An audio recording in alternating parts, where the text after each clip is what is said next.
Good afternoon, everyone, and welcome to our webinar on how to lead your FMCG digital transformation, hosted by myself, Sarah Kingham from My Digital Shelf, and presented by Weetabix and eFundamentals.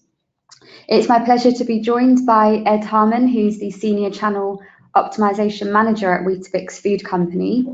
He's bringing to this webinar experience in category, and his current role is to be responsible for pack and place strategy at Weetabix.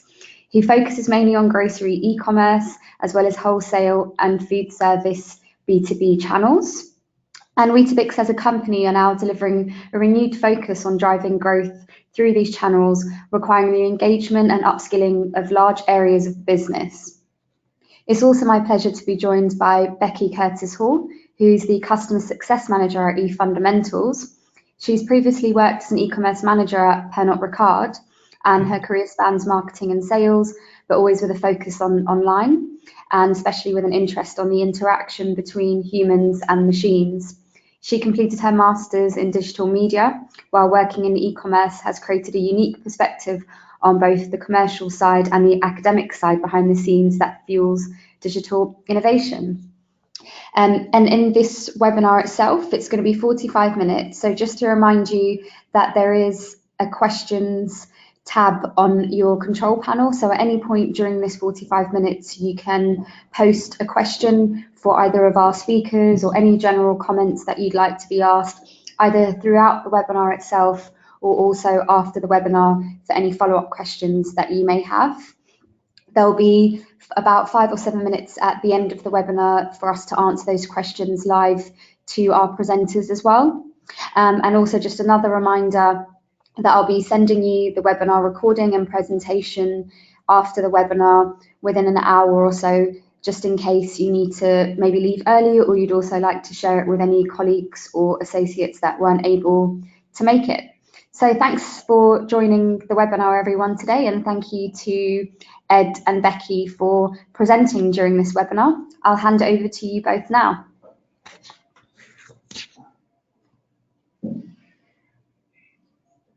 Okay, thanks, Sarah. Welcome, everyone. We're going to share today some detail about how the Weetabix Food Company has been working to transform their business for e-commerce. Before we do that, though, I'd really like Ed to tell us a little bit more about how long he's been working for Weetabix and what his role entails.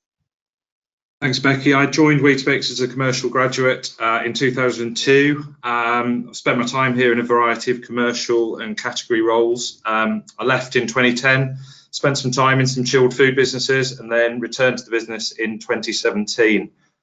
So my current role is actually in the revenue management and strategy team at Weetabix. And my role encompasses e-commerce accountability. And as we'll talk about later, the responsibility for e-commerce sits across different functions within the business. Thanks, Ed. I think what's interesting about this is for many businesses today, e-commerce is a key strategic pillar, but there's a kind of failure to recognise within some businesses that actually transforming the way you do things and your business practice for the benefit of channel agnostic shoppers is the key challenge that you face. It's not necessarily around e-commerce in particular. It's just around understanding that shoppers don't see e-commerce as something separate, and transforming your business to respect that and deliver upon that. It's not really about selling online. It's more about managing change within, and then the sales will follow from that. So we're going to talk a little bit about the sweet spot of digital transformation, therefore. I think the sweet spot of digital transformation really comes when you bring three things together. They create a really nice kind of synergy when they all flow together. So you've got team, which is around your people and how you're structured. Reporting, which is around both ways you report and when you report.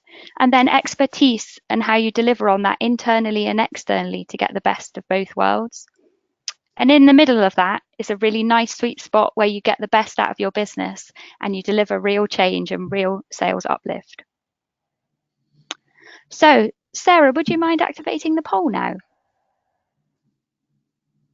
Yeah, certainly. I'll get that up now.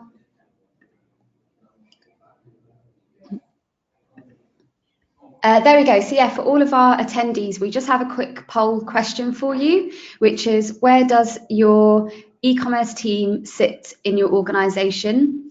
So is it standalone, category, sales, somewhere else? So feel free to tell us in the chat feature and we can make some comments on that. Or we don't have one, maybe we don't have one yet, or for whatever reason, also feel free to let us know in the chat feature. So we'll just give a couple more seconds for everybody to vote and let us know how things are working within e-commerce at your business.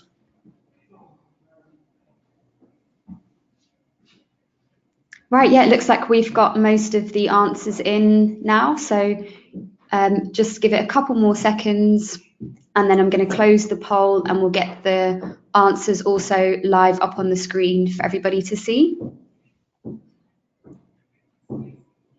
Great, let's have a look at the answers. There we go. So 11% have said standalone, 11% category, 42% sales, 11% somewhere else, and 24% we don't have one. Yeah, what do you both think of that, Ed and Becky? Well, I think that's really interesting, and I think it demonstrates that, which is a little bit what we're going to talk about in a second. There isn't really a right answer to this question in terms of it will vary very, very significantly by the existing setup of your business. So I have worked in 5 or 6 e-commerce businesses and the setup has always been different. And that isn't, people sometimes see that as a challenge, and I don't necessarily think it is. Ed, what do you think? I think the 24% and we don't have one is quite a high figure, not surprising. I think sometimes it does sit somewhere in the business. For me, going to many different conferences, I don't think I've seen or heard of the same structure in any two businesses. We didn't have an e-commerce team at Weetabix, and the scale of e-commerce, we weren't suddenly going to create a huge team. So it was important for us to make sure the responsibility laid across all of the teams there, so category, sales, and revenue management. So yeah, not too surprised by those results. Okay. Yeah. And just want to add in a small comment myself as well, because we have had some people giving us their thoughts via the chat feature. So a lot of people have said that it's led by their marketing team. So yeah, I think we might have included that one in there. So it seems to be probably about, I would say about 15 to 20% of the team would also have answered within their marketing team, which is interesting to see. Yeah, especially.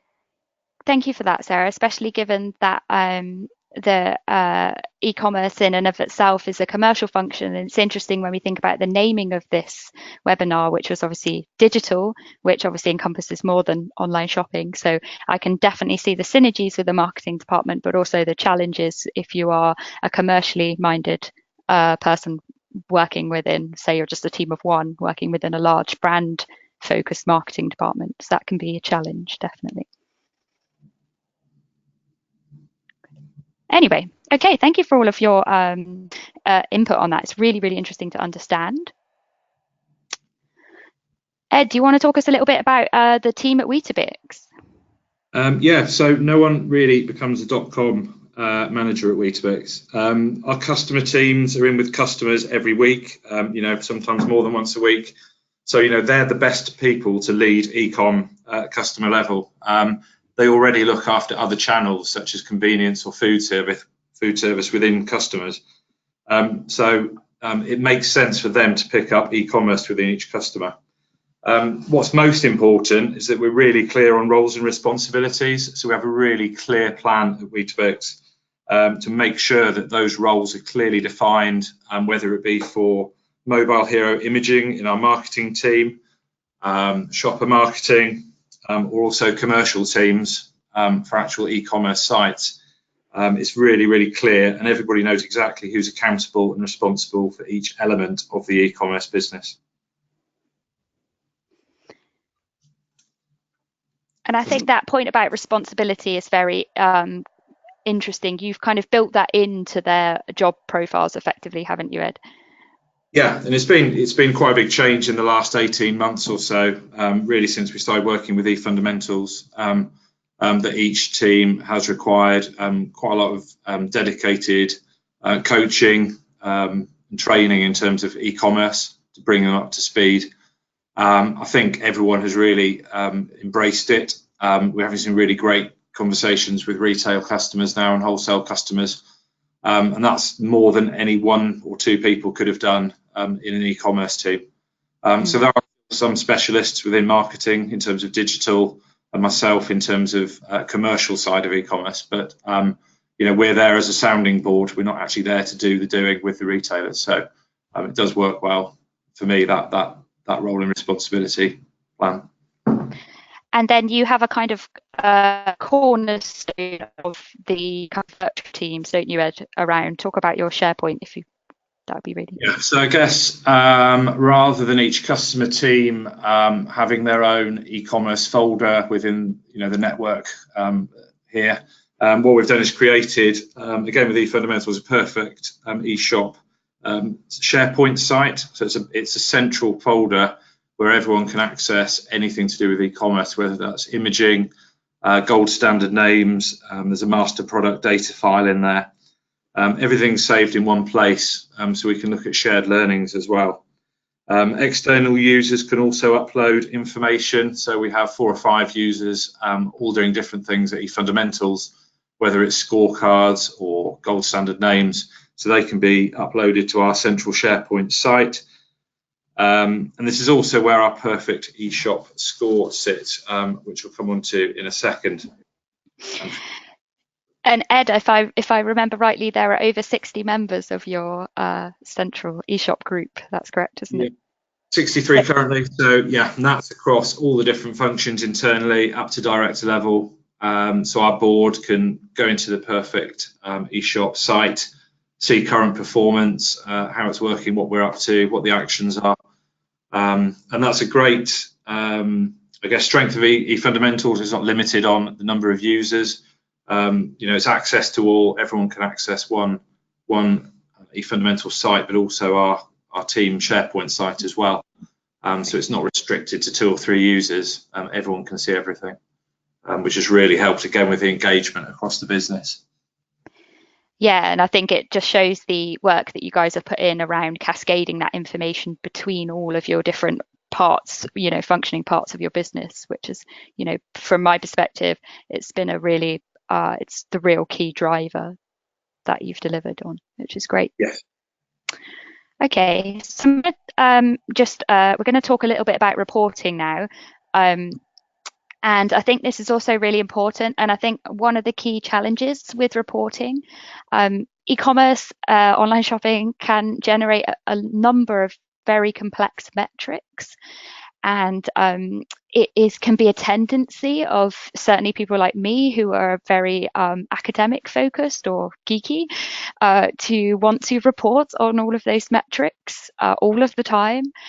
And I think one of the things that when you're thinking about embedding transforming your business is actually what are the metrics that align to those that you already use and the reporting cycles that you already use within your business, and how can you give those to the business? So how can you tell the business what it needs to know in a language it already understands? Because if you put new words, new phrases in, buzzwords, it just becomes a barrier for people that they don't want to do. So just like to add to that, Becky, it's really important to focus on the how rather than just the what. So obviously tools, platforms can deliver the what, but actually how do we take actions? And that's a key thing with the team, is that we're really clear on what they need to do with their customers. Yeah, definitely. So just moving on to Perfect Shop. So I'm sure many of you will be aware of the Perfect Shop program. It's used by many FMCG businesses. It's a company-wide program aimed at constantly improving the physical availability of our brands. So if we achieve those pictures in every store, that would be wonderful. This comes from the Byron Sharp model, how brands grow. So physical availability is really about presence, prominence, and relevance. So I guess historically, Weetabix, we've been very, very good at making physical stores look fantastic with our field sales teams and working with retail partners.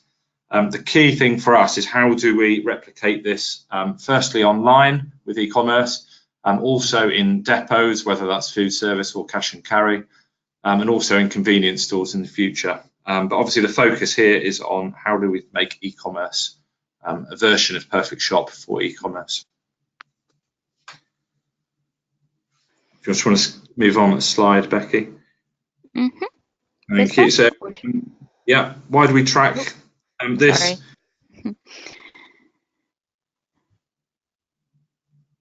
That's it. So why do we track? Why do we have a Perfect Shop? It's to measure the gap between what we want shoppers to experience at the point of purchase and what the current reality is. And obviously that varies massively in physical stores. I guess with e-commerce, there's a lot of people that assume that compliance is 100%, but once you start digging into it, we've got all sorts of product descriptions, product names aren't consistent. What I always do with the teams is make sure we compare that to a physical store example. So if the SEL was missing, or the product didn't have an image on it, or the product was back to front on the shelf, or it was missing altogether, and then that really engages the teams and helps them understand how important a Perfect Shop model is online. So obviously the aspiration is to get to 100% compliance. Nearly impossible to get there. What we've got to do is be clear what the gap is between what we're currently seeing, where we want to get to, and how we get there. And that's where the tool really comes to life for us and the teams.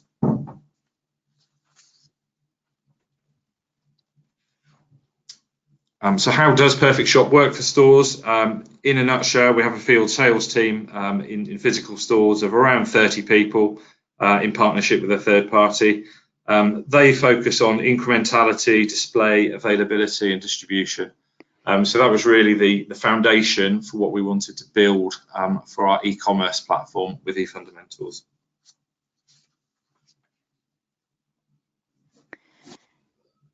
Okay, and then when you translate that into online, there are some almost directly comparable kind of ways of thinking about online. And so what we've done when we've done our work with Weetabix, when we sat down at the start of our work together and said, what are your objectives? We took those objectives and the perfect store model and the tool, and we created a way of thinking about that within the model. So we think about basics, content and visibility. Those are the primary kind of drivers for year one. And then year two, we will do all of those plus ranging, just because we needed to break the kind of dinner into bite-sized chunks. So there was a lot of work to do. So we're thinking about it on a kind of year plan, and then we will think about how the other kind of fundamentals then build into those four things kind of later on in year two and into year three. There's nothing revolutionary about any of this. I mean, it's very, very common when we think about online plans, but what's nice about the way we've kind of delivered this, although they're not always directly matching the model that's available for in-store, they're very close to, so they're easily understandable.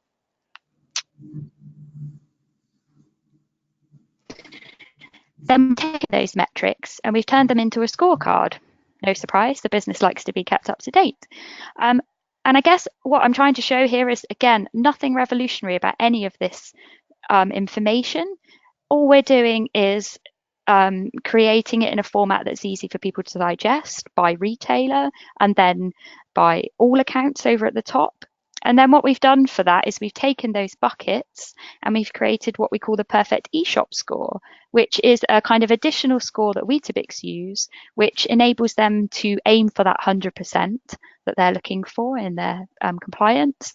And it also enables them to see really quickly where the action points are. So what do I need to do? What's my improvement been? And how quickly can I get the other kind of buckets that need looking at fixed? And also, if I have a particular good pocket of best practice, how can I take that out and re-deliver it to another retailer where I might be struggling, for example? So when Red's talking about those retailer teams, really about how can I cascade what I know from retailer one into retailer two? So using that simple scoring technique, really focused on the basics, which is the key product information, making sure we're selling the benefits, so we've got key marketing information there, and then can people actually find our brands? So that one's rooted in search. Obviously a huge amount of data, and what this does is puts it into a really simple format.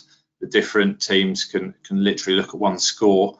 What we want to do in the future is amalgamate all the Perfect Shop Depot eShop scores into one sort of composite score, which would then have one clear target for each customer team. So that's a future build on that system.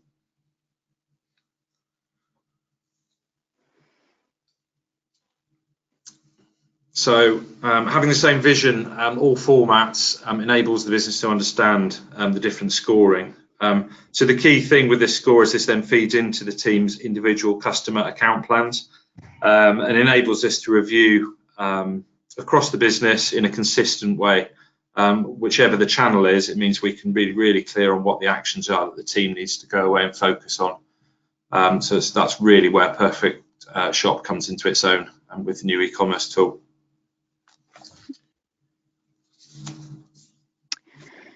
Okay, and we're now on to our last kind of section within the triangle of creating your sweet spot, which is about expertise. And there's a couple of things that we want to talk about here.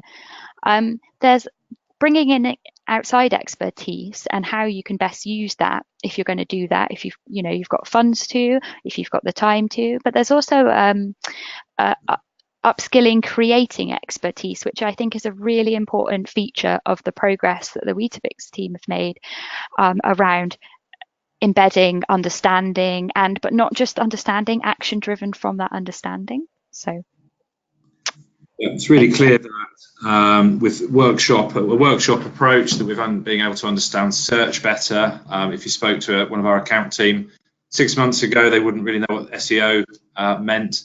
Now they can go and talk confidently to a customer team about search and how we're performing within search on their sites and what we need to do to improve that.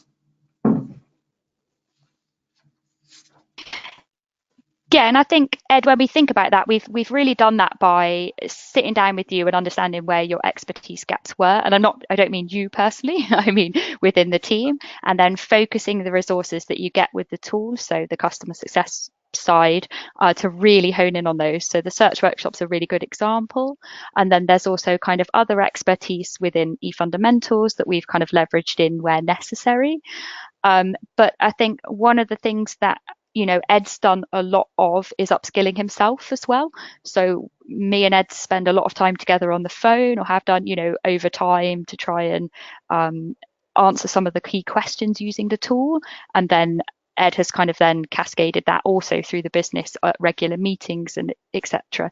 To scorecards and things like that, to try and really make sure he's also up to date and on top of where everything is. So it's not just about bringing in outside expertise, it's also kind of sucking that expertise into your business so it becomes your own. Do you agree? Yeah, almost. Yeah, it's like being part of the team. My day job involves lots of other things. I never hold my hands up to be an e-commerce expert, but we rely on that support, and it's that knowledge and support, I guess, in upskilling the wider teams.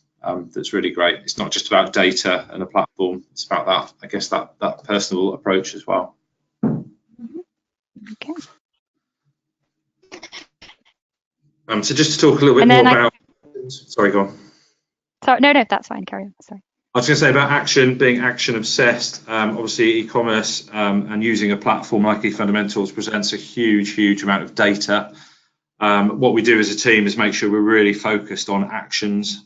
So this is a snapshot of what I'll take each of our virtual teams through, whether it's a customer meeting, and we're really just focused on key actions. So they're really clear on the sort of 5 to 10 things they need to talk about when they're in with their retailers, or what our internal marketing teams need to do to correct any image errors or create some mobile optimized images. So again, lots and lots of data, lots and lots of actions, but being clear that we can filter those and make sure we're very action orientated. Yeah, and I think, Ed, what's really good about this is you've put the date you've put it in, the target date for delivery. You've been really clear with yourself about who's responsible. We haven't shown it here, but there are responsibilities attached to all of these, both for delivery and for kind of driving it. So they may be different people within the organization. So everybody knows when they go into the central SharePoint that where their name is, they need to be responsible for that. And it's about reinforcing that kind of racy view on everything, which means that people can't ignore it, right? Yeah, completely. So just talking about the sweet spot that Becky mentioned earlier, what this is meaning we can do is deliver a really good performance, and we're tracking that in terms of sales data as well through different retailer platforms. What we are getting personally, which is really fantastic, is great feedback from retailers. So our focus on the basics is opening their eyes to the key things which they don't realise are actually wrong with their site, in terms of compliance, product descriptions, duplication on net weight. The list is endless, really. So we can help them, and by improving content through the likes of Brand Bank, we can make changes, improving their sites, tell them about it, without actually them having to do much work at all, which is always great in terms of a retail or customer team. But again, it's how we're doing that, and a lot of that is done through this action-driven approach. So for me, that retailer feedback is key. All about fixing the basics, and then what we're looking at longer term is how we go beyond basics. Again, we're using more of the fundamentals from eFundamentals to focus on range, marketing, that type of thing. Yeah, and I think one of the things that we should say here is, your budget for making engaging retailers and making change has actually been very, very low, and I think it can be incredibly difficult to get headway if you're not paying to play sometimes. And so I think that just shows how there are ways of engaging people to get changes made or to get things done or to get a lot of goodwill and favor, that then when you are more experienced and kind of more au fait with the kind of more technical aspects, then you can look at how you're going to deliver on kind of the right kind of campaigns at the right time to deliver even more sales. So I think that's also been really, really interesting, that it hasn't been a huge financial investment for you guys to deliver a lot of change. Completely, and it's, I would dial this back to an external field sales team in a physical store where we will happily tell retailers how we've improved availability, how we've helped day one compliance land 100%. And I think retailer teams are very tight on resource as well. So anything we can do to demonstrate our support works really well. Okay, so we are almost at the end of our kind of presentation. I just wanted to do a quick summary. I think when we think about the three kind of things coming together to gain a sweet spot to help you transform your business to do e-commerce online better, I think when we think about team, the key takeout from me is that they don't all need to sit together. They don't all need to work together directly, but everyone needs a place where they go, a central place, and also really, really clear responsibilities about what they're doing within that team. So a virtual team can work, which is, a little bit different from what a lot of people have said in the past. I think when you're thinking about reporting, it's about aligning it to your business cycle and style, and that's the key takeout for me. And when you're thinking about expertise or experience or understanding, it's really about, yes, bring in experts to help you. That's what they're for. But upskill yourself and the teams who are going to be working on this, because that's the key thing. If you bring in experts to help you, but you don't then live that, it's of little value to you in the long run. Ed, have you got anything else you'd like to add to that?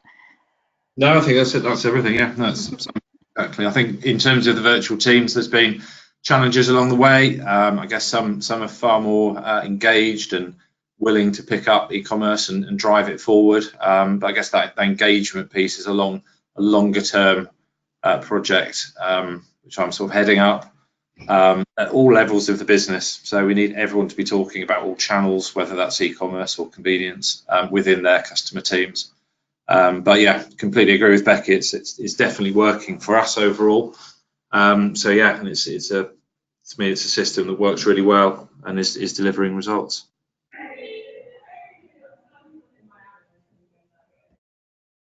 Over to you, Sarah, I think now for some Q&A. Perfect. Yeah, thank you so much, Becky and Ed. Really insightful. Yeah, I think when you were mentioning about, I think a lot of brands are in the same position, that it's been within the last year, 6 months, last year 18 months or so, that they've really started to help their other teams understand some of the digital terms that are of importance, like SEO and other terms within e-commerce. So how did you go about getting buy-in from the senior level to make these changes that you've made, both with the business and through working with the eFundamentals?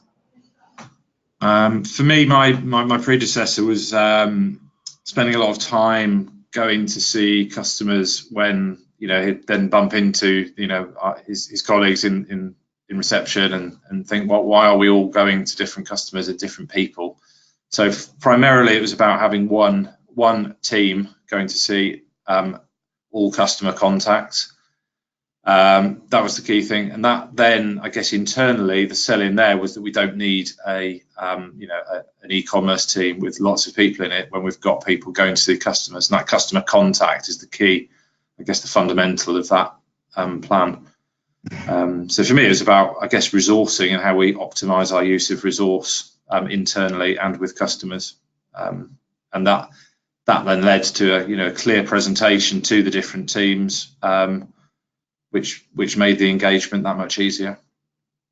And I think the team are keen to learn about something different. They know about getting product onto physical shop shelves, whether they're stores or small stores. It's about e-commerce actually aids their development as well, so they can build it into their personal development plans. Yeah, exactly. Yeah. And Becky, do you have any sort of tips or suggestions for brands that are listening on how they can also get more senior level buy-in to make changes within e-commerce? Yeah, I mean, it's always, there's a challenge here around percentage of business, and I think so there's a key challenge around quantifying your size of prize. That it is a big hurdle to overcome, because obviously if you don't have senior buy-in, you may not have access to the data to create a size of prize kind of argument. But estimations, back of a napkin calculations that can help you say to the business, look, this is where shopping is going, so we are getting ready for now and the future. So there are good arguments to be had in that kind of data. I think the IGD data can help you get to that as well, in terms of increase in shopping rates for online. The channel switch that is happening is incredible. So that can be a really good starting point for that senior buy-in. Make it about the numbers. Yeah, that totally makes sense. If you can show that your revenue is going to increase, then there should be buy-in, right? Yeah.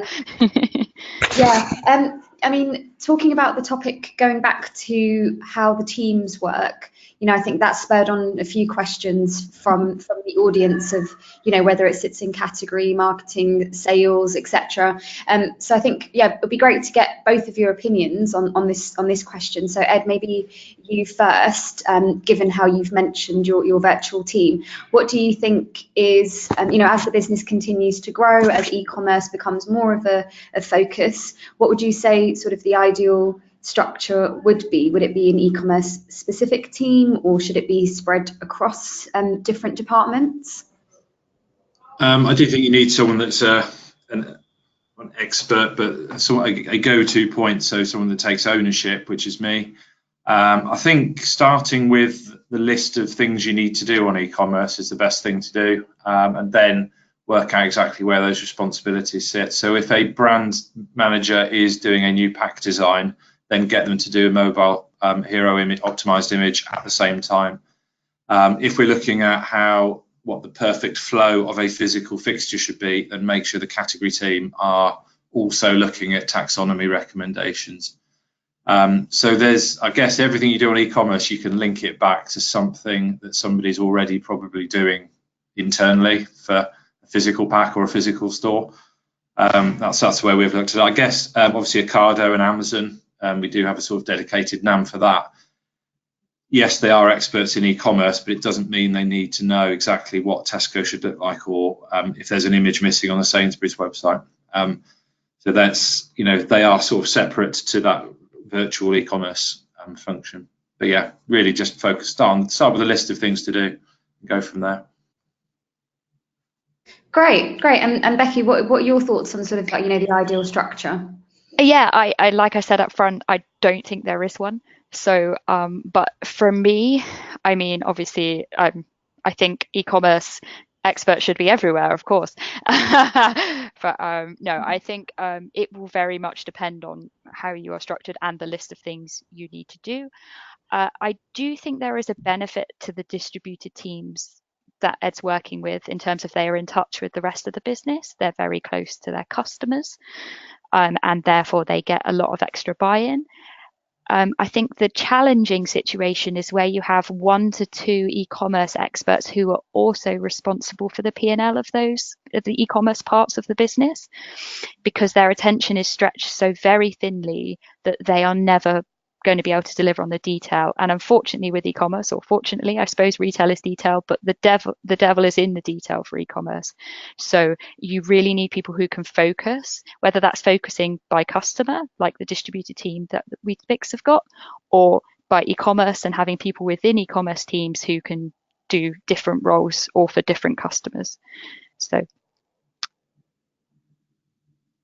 Okay, yeah, no, that absolutely makes sense. And yeah, like you said, it all sort of depends on the structure. And, as Ed was saying, you have specific account managers for pure play, like Amazon and Ocado, and then you have multi-channel account managers / e-commerce specific ones. I think that's led to a few more questions diving a bit more deeply into this.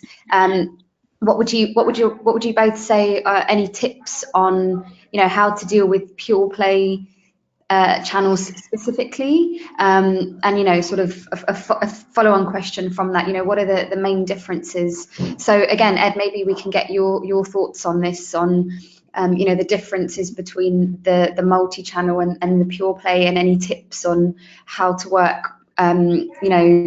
how to deal specifically with the pure play versus the multi-channel ones. I think for me, I guess the pure play, even within pure play, Ocado obviously very, very different to Amazon. We have challenges with both, I guess. For me, it's making sure we're adapting our plans for different channels. So making sure that our brand plans are very, very specific. We can deliver a specific plan, bespoke plan to Ocado, and a bespoke plan through Amazon. And I guess it's a learning journey for us. We haven't cracked Amazon. We've got some challenges there, and that's something we're going to put more focus on in future. So yeah, I don't know if that's a really great answer to that, but it's something we're very focused on in future. I'll hold my hands up. We haven't cracked that yet, but Ocado are great to work with. We're doing lots of test and learn. Iceland as well. Very, very small. It's a relatively small customer, and e-commerce is a very small part of that, but very, very good website. Very eager to test and learn with them. So we've done some great stuff last year and looking to do more next year. Yeah, great. And I think that absolutely makes sense. And I think everybody's still figuring out how to deal with Amazon, how to deal with other pure play retailers. And your suggestion is spot on. It's to sort of look at each retailer individually as a separate account. And whilst it's nice to sort of learn from other accounts, it's more about focusing on how to deal with those specific retailers, because they are all quite different, aren't they? Just making sure we're doing the right plans and having the right conversations with them. We can't go in with a broad brush plan on any brand. There might be some brands that don't even work with pure play. So yeah, exactly. Bigger packs, bigger cases are a good example of stuff that works well. Yeah, perfect. Yeah, Becky, any suggestions from your side? No, I agree with exactly what Ed's saying. Individual plans are perfect. I think the only thing I would add from my perspective is everybody, when we're thinking about Amazon, everybody's used Amazon as a shopper, and that gives you your key insight into Amazon. I mean, there are some fantastic books out there about Amazon's strategy, how they work, why they do what they do, which are really, really worth, like, you know, it's probably a day's read if you know, you're on holiday and you're really, really bored. I think, but Amazon is driven by what shoppers are doing on the platform. So if you shopped on Amazon, which I'm sure you all have, then you know some of what you need to know.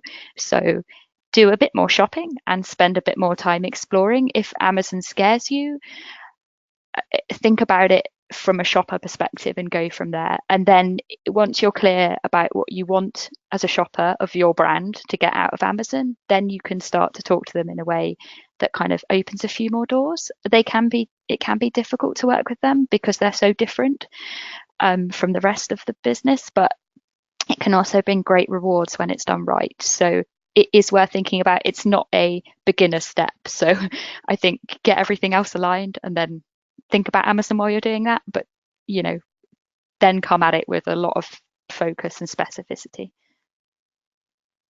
Perfect. Yeah, completely agree with you. And I think, you know, going more into omnichannel and the online pure play channels more specifically has spurred on quite a few more questions, but unfortunately we are starting to run out of time. So, I mean, one of the questions is, you know, would you recommend any particular guidebooks or anything? So maybe we can do a quick follow up. I'll send you both the questions, and then, you know, I can send all the attendees some sort of follow-up materials that they can look into to continue sort of the focus on how to deal with pure play retailers. But yeah, at this point, I think we'll wrap up the webinar for now. So thank you again, both of you, Ed and Becky, for participating in the webinar. It's been really, really useful and really insightful for us. And thank you to everybody for listening in to the webinar. And again, if you have any more questions, do feel free to send me an email, and I can happily pass the details on, the questions on to Ed and Becky, and hopefully get some interesting answers from you, maybe even get some discussions going in our LinkedIn group if anyone would like to continue the conversation.